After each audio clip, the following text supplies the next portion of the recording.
Lacey Turner. Hi, and Happy New Year. Happy New Year to you also. I say, how y'all doing today? I am your host, Lacey G. Soldier Turner, and today I have a very special guest with me. She's one of the most prolific actresses to walk the face of the earth. She has appeared in 4 Broadway shows, 68 movies, over 450 episodic television shows, including Blackish, The Fresh Prince of Bel-Air, and many, many more. She's toured in concert all over the world. She has won many film awards and activist awards. Y'all already know, man. We got St. Louis native, Kenlock bred, Miss Jenifer Lewis. Welcome to the platform. My first question I have for you. I know you were born and raised in our hometown of St. Louis, Missouri, from the Kenlock neighborhood. Can you tell the people about Kenlock for the people that don't know? Kenlock, it was an all-black self-governed township. It was at one time the largest all-black township in America, population 3,000. I think those statistics are right, but you'll check me out. And also, we were poor, but, being the baby of the family, I didn't really know we were poor. So we lived in like an all-black Peyton Place. And Peyton Place was a show on television where everything seemed to be just fine with everybody. You know what I mean? It was a white world, but ours was black. And the television was shit back then. None of us were really represented, but we got what we got. And I don't complain or regret too much about this life because everything made you who you are right now, and God knows I like myself. I like what I've become, and I love life. So, could I tell you there are things I regret? No, because everybody I think that I offended or hurt in any way, I have said I'm sorry over and over again. And when I say I'm sorry, I mean it. And but we all know there's always a two-way street now, don't we? No matter what's going on, it's a two-way street. So a journalist asked me once, how did I touch bliss? I touched bliss the day I took responsibility for every choice I had made, was going to make, and was making at that moment. It's all about responsibility, taking your part in whatever situation it is and honoring who you are in it. Are you able to say I'm sorry first, no matter what's going on? So it's really important, especially now after COVID, for humanity, mankind, to be kinder. I mean, if we didn't discover anything with COVID-19, it should have told us if one of us is sick, we're all sick. So Kinlock did a lot for me because I don't think there are any lies in poverty.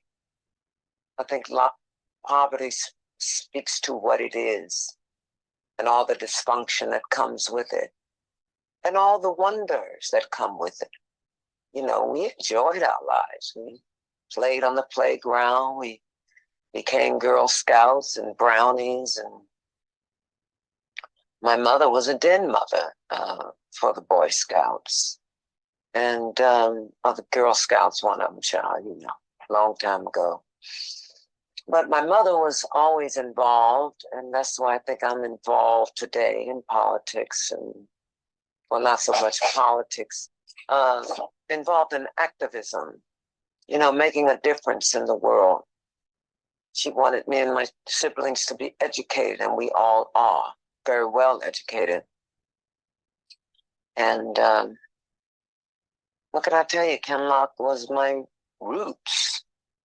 And we were poor, but as you probably know, I ain't poor no fucking more now, am I? I'm rich, bitch. So anyway, uh, but yeah, Kenlock, even to this day, has always been good to me. Well, like I said, did the dysfunctions that came with poverty exist there? Absolutely. A lot of abuse, a lot of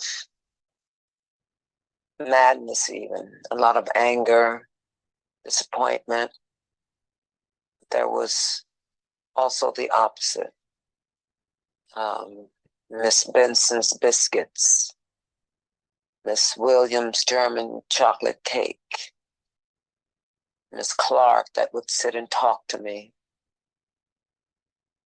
and Miss Vera that let me sing my first solo in church, Miss Ship, librarian. So there were good times and there were bad times, but it molded me. I found out I was a leader in high school when I became president of my class and captain of the cheerleading squad and, you know, the soloist in church. I was always number one. And, of course, grew up bipolar disorder, and with bipolar disorder and not knowing I was, because people didn't quite know what it was back then. When I tell people it worked for me and it worked against me. The mania served me on stage, but the depression rarely served me. So, you know, you keep it moving. One thing my mother never did, she gave up, but she never quit. So yes, I've given up many times in my career and life, but I didn't quit. And that is, of course, who I am today. An advocate for mental illness, an advocate for AIDS research, an advocate for a cure for breast cancer. I'm involved in the world. I was never one to watch life. I live out loud. I always have. And I love being alive, baby. I love being alive because I am involved. At the beginning of COVID, my 5-year-old nephew overheard us talking because, of course, everybody was contemplating their death when we didn't know what this thing was. He came running over. He said, "Auntie, you're not afraid to die?" I said, "No, baby, I'm not." He said, "Why?" I said, "Because I've lived." As simple as that. You know, I tell people with what's going on in the world now, from climate change to assholes down south holding torches, screaming, "The Jews will not replace us," to driving their cars into protests, from shooting up concerts and theaters and gay clubs and schools, etc., etc. With all that's going on in the world, it's all right to be scared. We're all scared. I'm scared.